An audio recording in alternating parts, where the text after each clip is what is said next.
brevissima presentazione, perché poi ci sarà appunto Perugini, Francesco Giubilei presenteranno il quadro del PIF. Vogliamo fare un piccolo quadro, diciamo, riassuntivo per poi dedicarci al progetto Operriccio, che è, diciamo, questo è il convegno conclusivo, diciamo, del progetto di innovazione. Però questo progetto Operriccio è situato all'interno del PIF Vacastro Plus. PIF, quindi un progetto integrato di filiera. Un progetto integrato di filiera è un insieme, diciamo, di progetti dei nostri castanicoltori, principalmente dell'Amiata, Grossetana e Senesia, anche se poi ci sono alcune aziende anche diciamo, delle colline metallifere e anche diciamo, della Val di Merse. Questo progetto integrato di filiera, come diceva il Presidente dell'Associazione della Castagna, è il secondo progetto che portiamo in fondo. Siamo ormai alla conclusione, diciamo il 13 di ottobre, quindi la prossima settimana chiuderemo questo progetto integrato di filiera, e appunto è il secondo che l'Associazione della Castagna porta a conclusione. Un progetto che ha un investimento complessivo di 3 milioni di euro e circa 1,7 milioni di contributo. È partito con 43 progetti, quindi con 43 aziende che hanno partecipato e hanno beneficiato, diciamo, di contributi. Non arriveremo diciamo, con questi numeri, abbiamo avuto qualche piccola defezione, ma diciamo, una quarantina di aziende circa comunque stanno completando in questi giorni gli investimenti. Come diceva Marco, è un progetto importante, ma anche un progetto complesso dal punto di vista, diciamo, del coordinamento, e anche un progetto dove c'è tanta burocrazia intorno, nel senso che le aziende devono, per appunto avere contributi, devono fare investimenti, ma devono anche adeguarsi a tutta una serie di pratiche che sono molto, molto complesse e che comportano anche diciamo, tutta una serie di problemi che comunque in qualche modo riusciamo a risolvere e diciamo, arrivare in fondo. A noi importa moltissimo sull'innovazione, quindi all'interno del PIF appunto, la possibilità di avere dei progetti di innovazione con la sottomisura 16.2 dà veramente una valenza molto più interessante al PIF, e questo progetto che abbiamo messo a punto insieme ai nostri partner scientifici, e dopo ne parleremo in maniera più diffusa, rende il nostro PIF di maggior valore, anche perché si aprono delle prospettive molto interessanti, soprattutto in uno scenario di cambiamenti climatici dove appunto il castagno è particolarmente colpito. Diciamolo in maniera chiara, il castagno è una specie molto sofferente dei cambiamenti climatici. Ormai sono 4-5 anni che le produzioni sono quasi azzerate, quindi dobbiamo probabilmente fare delle nuove riflessioni rispetto a questa cultura. C'è un insieme di malattie che lo stanno devastando, ma ci sono anche problemi legati alla siccità, alle gelate, quindi proprio a cambiamenti. Questa è una specie molto più sensibile delle altre culture e quindi sta veramente rischiando. E allora in questo scenario di cambiamento bisogna, come tutte le cose, adattarsi, e quindi per adattarsi bisogna conoscere il nostro territorio e anche avere nuove possibilità di sviluppo, e questo lo stiamo facendo con il PIF e lo stiamo facendo anche con il progetto Operriccio, di cui poi vi illustrerò come diciamo, l'organizzazione, in quanto è abbastanza complessa. Io lascerei la parola a Francesco. Loro hanno cercato di fare un po' un quadro in corsa di quello che è avvenuto nel PIF, anche se appunto non tutti i progetti ancora sono chiusi, li stanno chiudendo entro il 13 di ottobre, e entro la fine dell'anno ci sarà una valutazione, diciamo, di tutto il PIF, quindi il PIF ormai è in conclusione. Questo è, diciamo, l'evento conclusivo, perché diciamo comunque oltre il 70% dei progetti sono, diciamo, chiusi e collaudati, quindi ormai il PIF è in sicurezza e è stato, diciamo, anche se non abbiamo fatto la valutazione finale, la faremo, diciamo, nelle prossime settimane. Francesco, faremo un breve riepilogo degli investimenti e forniremo alcuni dati che riguardano appunto il PIF Vacastro Plus. Allora, il PIF fu presentato alla Regione il 30 ottobre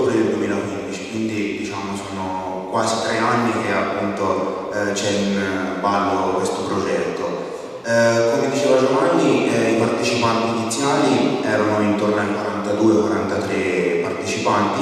e in seguito a vari tagli, varie comunque riduzioni di investimenti, attualmente i partecipanti diretti, quindi quelli che hanno sostenuto degli investimenti, sono 38. Chiaramente la maggior parte di questi sono aziende agricole o aziende comunque di commercianti, ma comunque hanno partecipato anche degli enti pubblici come il CNR, appunto enti scientifici, CNR Valse e CNR Ibimet e l'Università di Siena.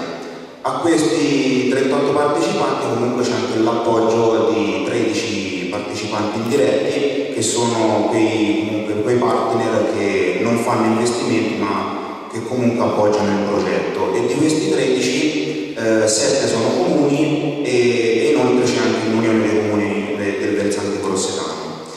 L'investimento complessivo di tutti gli investimenti supera i 3 milioni di euro, a cui corrisponde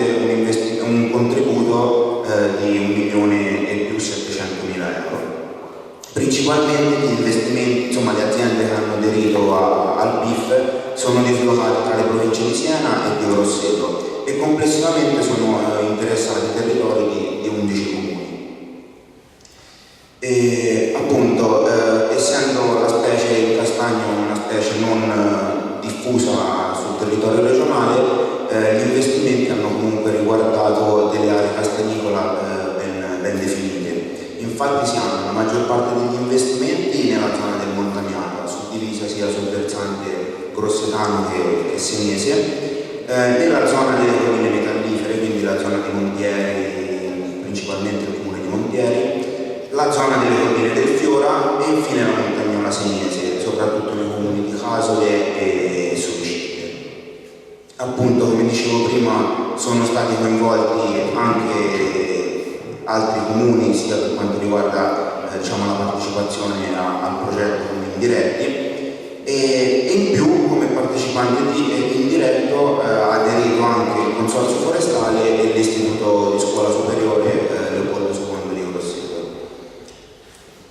Appunto, come dicevo prima, in questa parte è possibile vedere la dislocazione dei vari investimenti. Ora chiaramente su questa scala molti pallini si sovrappongono, quindi il numero è anche maggiore, e si ha la zona della montagnola senese, dove appunto dicevo prima sono stati interessati i comuni di Monticiano, Casole e Solicille, la zona delle colline metallifere con investimenti situati nel comune di Montieri, poi la zona più in cui si è avuto la maggiore adesione delle aziende è chiaramente il Montamiata, dislocata sia nel versante grossetano che senese, e infine nella zona delle colline del Fiora, dove sono stati effettuati degli investimenti nei comuni di Sorano e di Scanzano. E appunto questi investimenti hanno interessato maggiormente, sono stati effettuati in campo, e quindi sono stati effettuati la maggior parte degli investimenti effettuati in campo comunque ha interessato le potature. Sono state infatti effettuate delle potature su oltre 50 ettari di castagneti. Chiaramente ancora, come diceva Giovanni, questo dato non è sicuro perché ancora è incerto perché siamo in fase di chiusura, e inoltre sono state effettuate anche delle conversioni, sono stati recuperati dei castagneti abbandonati per una superficie sicuramente superiore ai 10 ettari. E in un caso nel comune di Sorano è stato effettuato anche proprio un impianto specializzato di castagno, dove appunto castagni sono stati disposti in filare, è stato effettuato anche degli impianti di irrigazione. E chiaramente questi investimenti nei castagneti hanno portato giovamento al patrimonio castagnicolo dei vari comuni interessati o comunque delle zone interessate. E ora sono state riportate alcune foto di alcuni investimenti effettuati. Qui in questo castagneto sono state effettuate delle potature, e vedendo anche comunque la vigoria di questi castagni, perché queste sono foto recenti, si può dire che hanno avuto anche una discreta risposta agli interventi effettuati, e chiaramente le potature sono incentrate su taglio parti morte, taglio piante, parti danneggiate o comunque che presentavano malattie o comunque attacchi di cinipide. E anche in questo caso una foto dove sono state effettuate delle potature. Poi in questo caso questo è un castagneto dove è stata effettuata una conversione, sono appunto state potate i vecchi castagni da frutto, inoltre i castagni selvatici sono stati tutti innestati. Anche in queste foto si può vedere un innesto, gli innesti maggiormente effettuati sono di tipo a corona o a cannello, insomma in base alla proprietà. E a sinistra si può vedere la foto di una piantina che è stata messa nell'impianto di cui parlavo prima, o comunque alcune piantine sono state anche inserite in castagneti già esistenti e sono appunto stati fatti degli infettimenti. Allora, diciamo che oltre che gli investimenti in campo sono stati fatti anche investimenti su quelle che sono le strutture che sono fondamentali poi per la castanicoltura, sia in loco, quindi nei castagneti stessi, che anche in aree limitrofe per soprattutto l'accantonamento delle castagne o l'essiccazione nel caso di appunto strutture per l'essiccazione. E inoltre sono stati fatti investimenti anche per la difesa delle colture stesse, sia dalla predazione che anche da frutti che purtroppo colpiscono soprattutto in periodo di castagnatura i terreni, appunto i castagneti da frutto, per cui sono state fatte recinzioni, chiaramente tutte a bassissimo impatto ambientale, con pani in legno e rete che diciamo impediscano l'ingresso sia di animali che di persone. E come dicevo prima sono state anche realizzate delle strutture. Questo è un seccatoio che è stato realizzato nel comune di Casole d'Elsa, è stata recuperata una vecchia struttura, riadattata, rinnovata, e come si può vedere internamente sono state fatte tutte le opere necessarie per la corretta essiccazione delle castagne. E sono investimenti molto importanti perché purtroppo nel corso della storia i seccatoi sono stati via via abbandonati o persi, e in questo modo si va a recuperare invece una parte importante anche per quanto riguarda un'alta tipologia di utilizzo della castagna, ossia non solo come prodotto fresco ma anche come prodotto essiccato per farine o altri prodotti. Questo invece è un magazzino, anche questo riadattando un vecchio seccatoio è stato realizzato all'interno del castagneto da frutto per poter appunto accantonare temporaneamente tutto quello che viene raccolto nel castagneto stesso e poi essere trasportato per essere venduto o comunque commercializzato. Chiaramente gli investimenti non hanno riguardato solo le strutture ma anche i macchinari che servono per la corretta manutenzione, quindi si parla di soffiatori, decespugliatori e motoseghe, ma anche altri tipi di macchinari per la seconda lavorazione, quali calibri o vagli che permettono appunto di agevolare l'operazione di vagliatura e vendita del materiale. Qui si può vedere appunto un trincia che è stato acquistato all'interno del progetto, così come dicevamo soffiatori o decespugliatori, e è stato anche acquistato un mulino dall'azienda agricola Anastasia Santa che permette appunto la macinatura delle castagne, e quindi si va a ulteriormente aumentare la tipologia di prodotto che può essere commercializzato appunto da prodotto fresco iniziale, essiccazione e poi ultima lavorazione. Un accenno breve per quanto riguarda l'accordo di filiera, che è un po' il cuore poi alla fine del PIF, e non è altro che un accordo tra le aziende partecipanti che si impegnano appunto a creare la filiera, appunto, un progetto integrato di filiera sulla castanicoltura. Quindi la base sta nel prestabilire un quantitativo di castagne annuale che ogni azienda inserisce all'interno della filiera, castagne che poi verranno lavorate dai trasformatori e trasformatori che hanno acquisito anche loro delle strutture o dei macchinari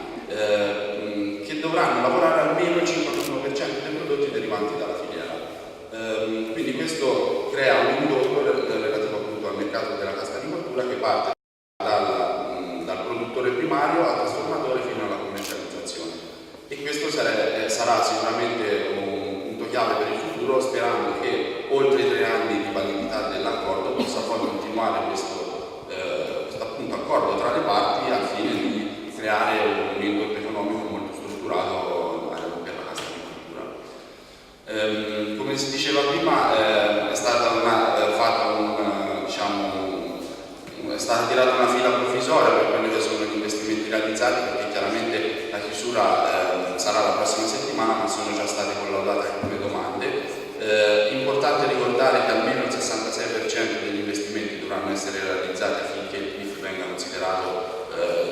correttamente realizzato, e quindi un investimento di oltre 2 milioni di euro. E consideriamo che a oggi le domande collaudate sono state pari al 50% dell'importo totale, più un 17% relativo al progetto Berriccio, che rappresenta il 17% dell'investimento totale, quindi verrà collaudato a breve, arriveremo solo con queste al 67%, quindi saremo già sopra soglia. E facendo delle proiezioni sugli investimenti totali, considerando le aziende che comunque hanno rinunciato, gli investimenti non verranno fatti, si attende un obiettivo raggiunto di oltre l'85% sull'investimento iniziale, che è un ottimo risultato considerando che è un progetto che è durato 3 anni, ci sono state varie problematiche legate a chiaramente aziende agricole